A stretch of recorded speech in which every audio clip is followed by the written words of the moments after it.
Hi friends, it's Lauren Taylor. Thanks for joining me in my craft room. It's the 25th of the month, so it's time for some holiday inspiration. This month I'm featuring some products from scrapbook.com. I have the Holly Jolly Christmas stamp and coordinating die, the nested stamp Polaroid dies, gingerbread cookie dies. Aren't these so cute? And I'm also going to bring in the vertical stripes rounded corners A2 plate, and the paper I'm using today are from Jolly and Holiday 6x8 paper pads. So I'm going to go ahead and do a lot of my die cutting real quick off camera, and here we have all of the different items that I'm going to be using. I'm also going to bring out my jet black Lawn Fawn ink and some Colorista Art Markers to do a little bit of coloring on the images I'm going to stamp from the Holly Jolly Christmas stamp set. I'm going to use these two really sweet mugs. I thought they were fun, and I die cut a gingerbread cookie, so the vibe I'm going for is like drinking some hot cocoa or coffee or tea, whatever you like in your festive holiday mug, and eating some gingerbread cookies. That's, what I'm going for here on this Christmas card. So I did stamp the images 2 times because I wanted to make sure I had nice crisp lines.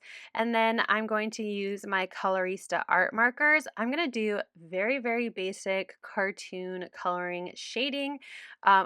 Coloring. I'm not even going to be doing any shading. So I'm just using a red marker to color in my Santa mug, green for my Mrs. Claus mug, and then I will bring in kind of a peachy color to color in the skin area of my Santa and my Mrs. Claus. I also have a blue marker, and I'm just going to add stippling to where I want the areas that are white just to give it a little bit of shadow. I guess there is a little bit of shadow, but I'm just adding stippling because I don't have a gray Colorista marker. And then I used a pale pink to add a little bit of pink to their noses and their cheeks. I also used the blue on Mrs. Claus's glasses just to give them a little bit of a glass look. And then I grabbed the coordinating dies for the two mugs, and I'm using my cute little rose quartz scout here to cut out my images. With that, I will have most of my items for the card ready to go. I will need to still do my sentiment, but I'm going to do that later. Now I want to focus on making my card base and my background. So I have a top folding A2 cardstock, and I use the corners of one of my die cut stripes to make sure I had the correct setting on my corner chomper, and I went ahead and rounded the 4 edges of my card base. And you'll see here I'm going to grab one of those side pieces again, and you can see that it lines up nicely. So I'll go ahead and grab my tape runner and add some adhesive to the back of my stripes. So I'm going to start on one side. I'm just choosing the left side, and there are an even number of stripes. So I will start first with my pink that I die cut. Again, this is from the Holiday 6x8 pattern paper. I really like the subtle kind of pastel background mixed in with a more vibrant and busy background. These really cute candy canes and leaf details. So I went ahead and added that as the second stripe. And then I'll continue going every other all the way to the end where I finish again with another rounded corner. I really like how this background came together. Again, it has like a busy feel, but not too busy.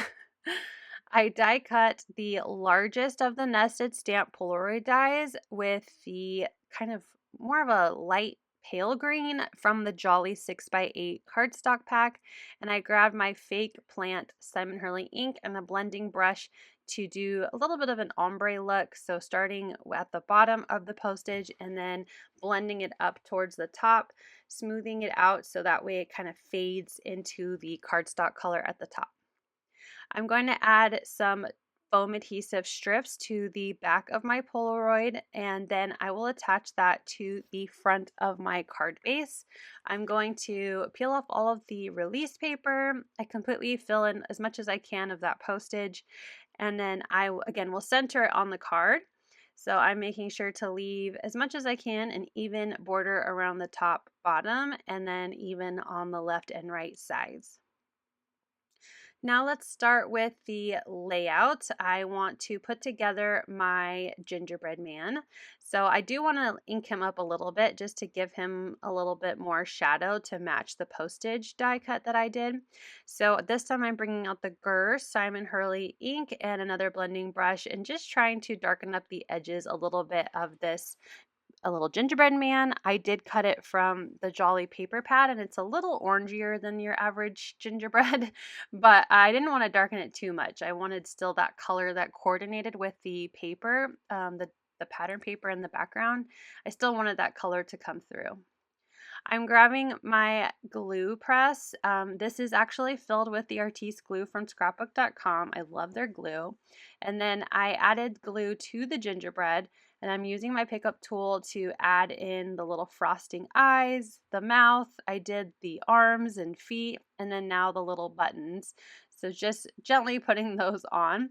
And we can now add the 3 of these onto the front of the card. I won't glue them down yet. I just want to play with the layout and know that my little gingerbread cookie will go in the middle and my mugs will go along the sides.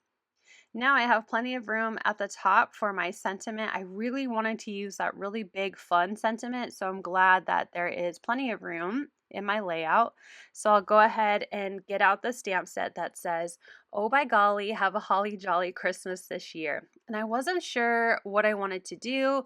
I knew I wanted to use some of this green cardstock. I thought maybe I could use pink and with a red stamp. I decided to go with the green, and I'm stamping in VersaFine Clair Nocturne ink, and I'm going to be using Ranger Ink's Black Sparkle Embossing Powder. It has a very rainbowy sparkle. I'm looking at it right now and I see red, yellow, green, blue, and white. So hits all those primary color glitter inside of the embossing powder. And when it hits the light just right, it really has a fun rainbowy look to it, really.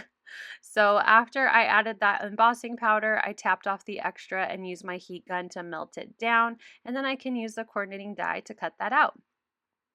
After that, I put it onto my card and I thought, you know what, I need to add a little bit of that same dark green. So I'm just going to add it at the bottom of my sentiment. I'm not even going to go very high. I just want to add a little bit of that kind of fade ombre look like my postage stamp die has. So it kind of fits in with the same color scheme that I have going on already on my card. So now that I have all my pieces ready to go, we can start adhering these. So I'm going to grab some foam squares and I'm going to add foam adhesive to the back of my sentiment. I added quite a few. It's a pretty large image, so I wanted to make sure the stability was there. I pulled off the release paper and I'm going to add that at the top section of the opening in my nested stamp Polaroid. And then I'm going to use a mix of foam adhesive and liquid adhesive to glue the rest of my images down. So anywhere where my gingerbread or mugs are going to be attaching to my striped background, I'm using foam adhesive. And then where it attaches to the green part of my card, I'm using liquid adhesive. So I have my cute little gingerbread man, and then I'm going to add my Mrs. Claus mug to the left and my Santa Claus mug to the right. And that will finish off my card. I think it turned out really cute. I did not stamp on the inside, which I know I'm supposed to be doing better at that this year, but there are so many cute stamp sets in the Holly Jolly Christmas stamp set. I'll probably use one of those on the inside once I'm done picking up my mess that I made after creating this card. But I hope that you liked my Christmas inspiration for this month. Let me know if there's a brand or stamp set you'd like to see in the future so you can get some more holiday inspiration on my 25th of the month. Thank you so much for watching. I hope you'll click like, and if you're new here, I hope you'll subscribe and come back. As always, you can find everything I use down below in the description box. Thank you and have a wonderful day. Bye!